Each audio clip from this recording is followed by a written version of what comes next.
Berbicara tentang dunia digital di Sulawesi Utara, menurut saya pribadi ya, masih sangat menjanjikan. Kenapa menjanjikan? Karena di Sulut sini saya melihat masih banyak bisnis yang dijalankan secara konvensional. Menurut saya itu peluang bagi pelaku digital. Jika masih banyak bisnis yang dijalankan secara konvensional, berarti masih ada banyak peluang untuk didigitalisasikan. Karena tidak bisa dipungkiri bahwa kebutuhan zaman saat ini adalah digitalisasi. Bisnis apapun, baik industri apapun, sekarang saat ini membutuhkan promosi secara digital. Salah satu yang paling menjanjikan di Sulawesi Utara ini adalah industri pariwisata. Jika kita para pelaku digital berkontribusi, saya rasa ini bisa membuat perbedaan yang besar.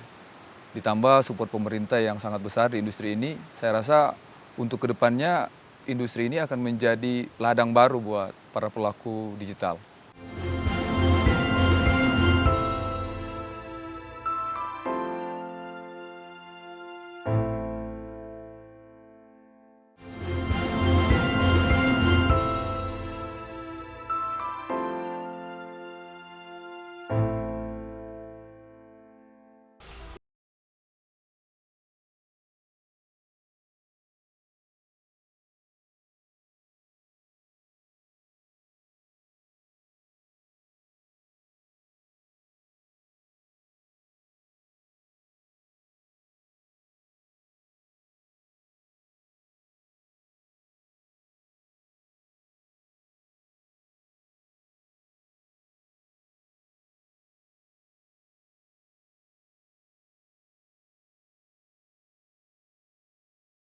Saya mulai menggeluti dunia digital sejak di bangku kuliah, berawal dari ketertarikan saya di desain grafis. Akhirnya dengan keadaan yang seadanya, saya mulai belajar desain. Saya ke warnet, belajar dari tutorial-tutorial yang ada di online atau di YouTube.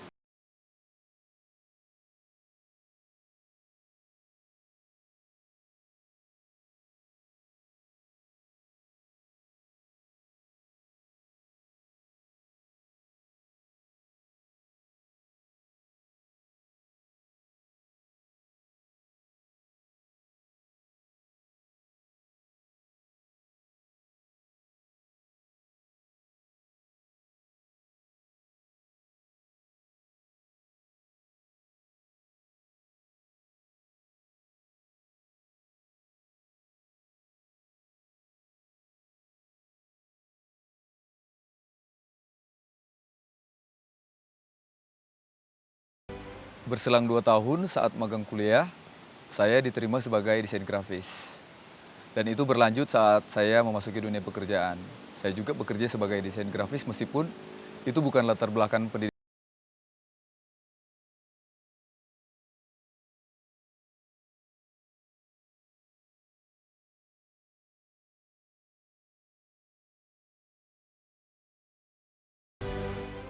Melihat potensi yang besar dari perkembangan digital, akhirnya saya memutuskan untuk berhenti dari perusahaan dan mulai berkarir di dunia digital secara personal. Saya mulai menawarkan jasa jasa digital marketing, jasa desain grafis ke beberapa perusahaan dan akhirnya berhasil mendapatkan klien. Nah, seiring berjalannya waktu, karena klien bertambah, akhirnya saya memutuskan untuk mendirikan perusahaan saya sendiri, yakni PT Media Makasio Indonesia yang bergerak di digital agency. Setelah mendirikan perusahaan, akhirnya klien mulai bertambah dan di saat yang sama juga saya akhirnya mulai merekrut karyawan untuk menyeimbangi dengan beban kerja yang semakin bertambah tadi.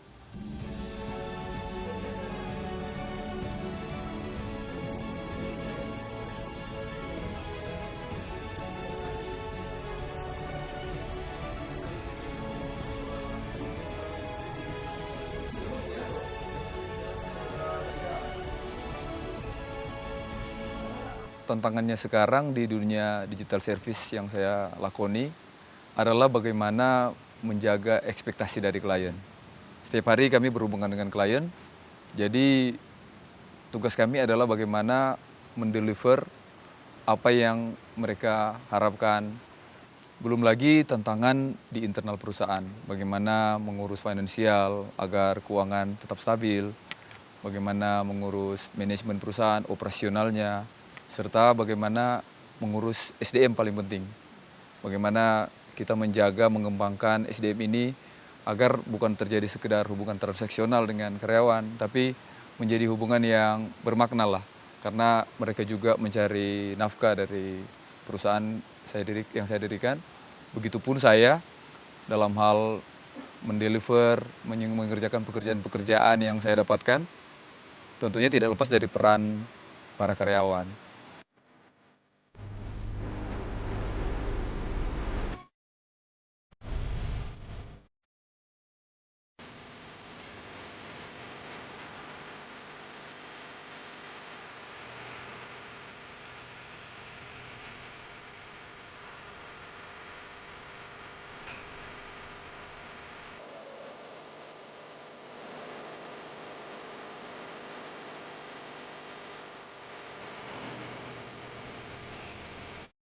Yang saya pelajari selama menjalankan bisnis ini bukan hanya tentang teknis saja, seperti desain dan lain-lain, tapi lebih ke soft skill. Bagaimana kita berkomunikasi dengan klien, bagaimana bernegosiasi agar bisa tercapai deal. Itu hal yang sangat krusial sebenarnya dalam hal menjalankan bisnis digital ini. Apalagi jika sudah membuat sebuah badan hukum atau perusahaan. Karena pada dasarnya dunia digital ini dalam hubungan dengan klien adalah tentang komunikasi dan negosiasi. Kadang di lapangan terjadi hal-hal yang tidak diinginkan, atau mungkin miskomunikasi. Komunikasi berperan penting dalam hal menjaga hubungan kita dengan klien.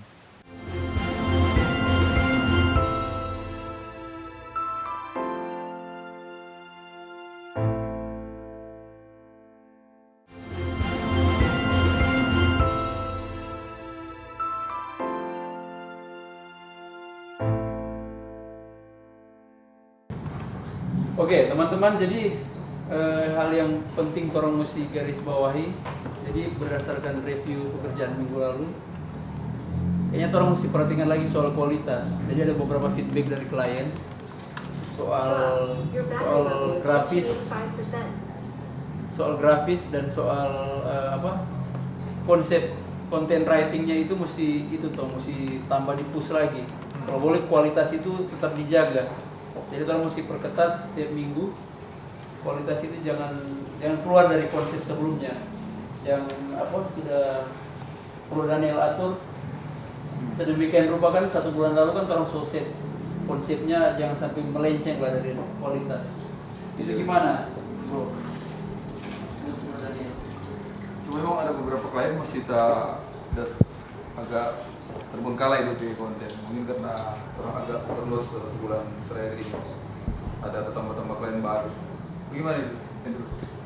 Kalau kita sih betul yang Pak Daniel udah bilang itu, orang overload di penambahan klien. Nah itu otomatis konten-konten plan yang kita sudah planning sedemikian rupa serapi itu jadi rusak karena beberapa penambahan klien yang dimana kita harus visit ke klien, grafis yang harus ganti buat konsep baru untuk klien baru. Nah, jadi itu masalah di situ penambahan klien. Sampai kemampuan formu produksi dan sesuai dengan kontrak. Kebutuhan klien bagaimana? Dengan di potensi penambahan klien. Iya.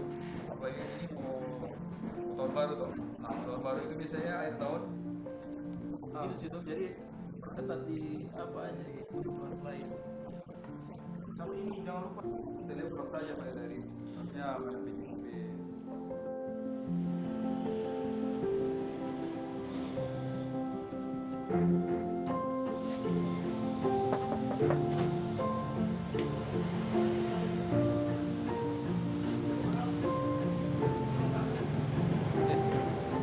Ariel ini. Real. Siang kedan. Oh, nah itu ini. Enggak, Oh. sekretaris. Oh, siapa? Lau. Daniel, mari. Duduk. Oke.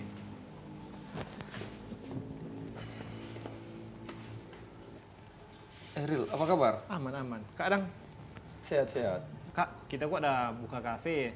Oh. Pas ini tuh mau saya naik tapi branding, kita udah lihat kafe akun dang. Kak ya posting Makasih yo. klien, klien sebanyak. Kalau bagaimana kok Kak bantu akan nang. mau bikin DP branding, senai branding, video, Oh, atau misalkan itu kita sih belum ada DP contoh-contoh, pas dah lihat di Makasio rupa bagus, atau ada DP contoh-contoh klien yang memang Oh, sebelumnya belum, Ariel belum lihat berarti Kang? iyo. Saya tunjuk juga untuk rompe portfolio Kang.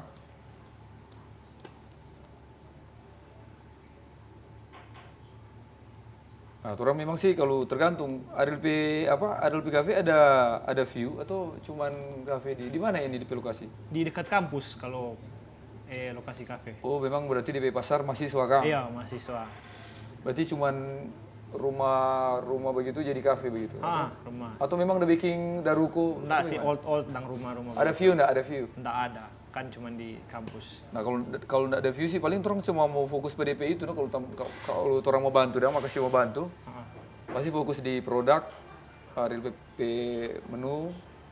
Terus misalnya kalau misalnya orang mau bikin tergantung mau konsep bagaimana. Kalau mau bikin dia ada cerita-cerita yang kayak ada. Iya, bagus kayak baca. Ada kan kalau orang lihat sekarang di Instagram kan banyak kafe-kafe bikin DP cerita-cerita, story-story reels tuh, yang nyeleneh-nyeleneh kadang-kadang. Nah, tapi itu butuh tim kreatif yang lebih banyak dan repot. Kalau cuma butuh yang basic kayak yang penting ada menu, ada grafik bagus, video-video sederhana boleh orang bisa cover dah. Sebenarnya yang lebih ribet boleh, cuman DP budget mereka tuh lebih mahal. Kalau kafe kan pasti belum ngadepi budget marketing kan pasti masih standar tuh masih baru mau coba lagi ini tuh pertama. Sebelumnya branding pernah bikin? Belum sih. Ini baru mau. Nah, paling yang begini no kalau rupa kayak orang mau itu dong. Oh, ini yang ini tuh untuk klien-klien P. Nah, jadi begini dia. Ini kalau produk, kalau cuma produk. Kalau yang rupa kopi-kopi begitu dong, ada. Nah, ini ada kopi.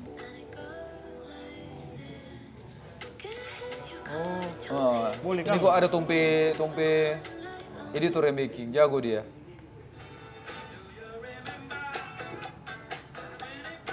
Kalau tadi kan masuk grafik dia karena editing lumayan ada. Oh ini. Kalau ini ya orang Pak lebih santai-santai. menjualkan kopi-kopi toh, orang mau jual. Kopi barista atau kopi Kopi kampung? barista. Oh, kopi barista. Pakai barista Kang. Nah, ini tuh pakai influencer ini. Oh iya. Kalau influencer begitu orang pakai Tergantung. Kalau kena akrab dia boleh ajak kolaborasi tanpa mau bayar. Kalau beli bayar normal kan tuh lumayan lebih harga. Oh begitu dah. Ah, ini cuma di dalam resto ini, nak main-main, nak ada view ini. Iya. Oh iya, ini pas toh. Berarti kira-kira di konsep agak bukan mirip, tapi maksudnya agak sama konsep lah. Nah, ada karena kan di dalam cuma dalam resto dengan produk. Iya. Paling kok cuma ambil DP ambian customer minum kopi. Nah, bikin begini boleh juga. Oh iya, inilah kan cuma. Supaya orang lapar kan kalau bawa itu. Kira-kira begitu, no? Nah, aku rencana mau running kapan? Kalau bisa minggu depan, pas kan minggu depan. Paling turang pe timeline kalau misalnya turang oke, turang deal dong. Turang mau take dulu DP menu-menu sama toh. Iya. Kalau itu boleh berapa hari dan kalau babat take Satu begitu? hari Satu cukup. hari boleh. Satu hari cukup.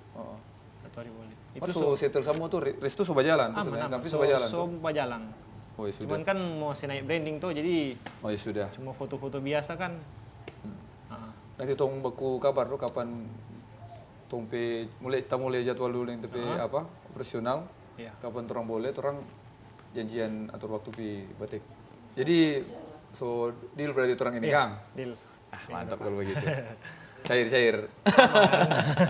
Nanti di MOU dari tepi apa mau susun, baru kirim Ariel persetujuan dulu, baru orang tanda tangan sama-sama. Oke. Nanti sekalian yang DP mau batik. Mungkin kalau misalnya oke kan DP MOU so di waktu WA, orang pi batik sekalian tanda tangan MOU. Siap. Oke. Oke, sip. Iya. Tahu. Yo, Oke. mari. Semua permisi dulu. Mau balik? Iya. Siap. Thank you. Waktu WA berarti. Oke, aman. Yo. Siap. Duluan Kak. Yo, thank you nih. Bye-bye di jalan.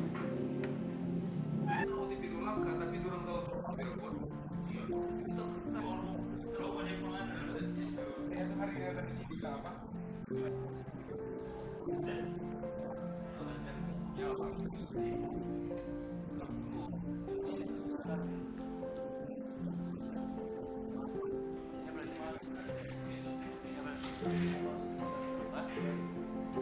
Daniel itu yang saya kenal orangnya futuristik. Saya kenal dia memiliki banyak ide, banyak inovasi yang dia diskusikan bersama dengan saya, sehingga saya tertarik dengan personalitinya. Jadi kalau kita nongkrong sama-sama itu Daniel pasti orangnya yang dia bahas adalah ide-ide yang nanti kira-kira ada chance atau kesempatan yang baik untuk kita lakukan bersama atau tidak. Jadi dia selalu orangnya tuh melihat peluang untuk melakukan sesuatu yang bermanfaat bagi orang sekitar dalam membangun usaha. Nah, dia itu orangnya berjiwa entrepreneur yang saya kenal sudah lama. Entrepreneurship-nya itu betul-betul tertanam dalam jiwanya. Saya kenal dengan Daniel itu dimulai dari pertemanan, bukan dari rekan bisnis ya. Jadi Daniel ini sebagai teman itu saya cukup tahu lah sampai di dalam-dalam gitu. Dia orangnya friendly, humanis, penyayang. Nah, itu sebagai personal saya berteman dengan dia.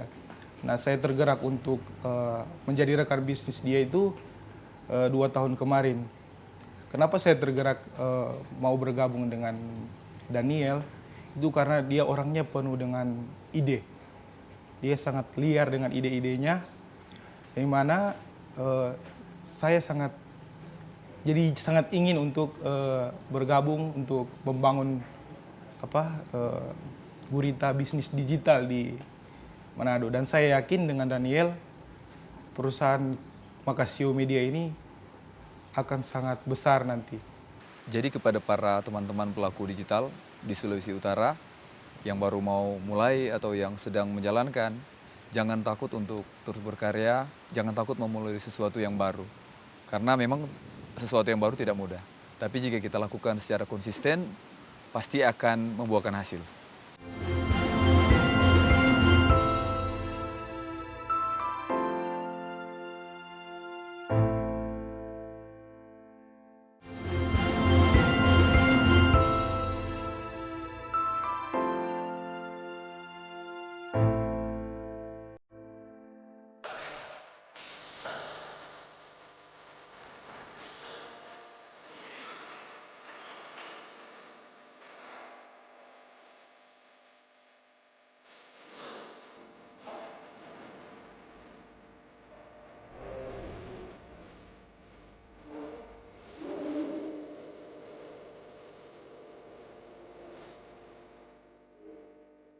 Ronald Rahmadi, akademisi Unika de la Salle Manado, menyadari kebutuhan digital saat ini sangat masif di tengah masyarakat. Dari pengamatannya, banyak kaum milenial telah memanfaatkan ruang digital untuk melakukan karya positif, untuk berkarya sekaligus memenuhi kebutuhan hidup. Peluang yang hendaknya mungkin bisa jadi pekerjaan rumah buat kita semua, kami kaum akademisi, ya, pemerintah, bagaimana menggunakan ya digital ini, menggunakan semua perangkat-perangkat digital ini untuk tujuan yang lebih mulia, yaitu bagaimana kita menaikkan atau mengangkat harkat hidup kita semua. Bagaimana mungkin kita, contoh masyarakat yang sekarang ini sudah lebih mungkin lebih terbantu dengan dunia digital sekarang.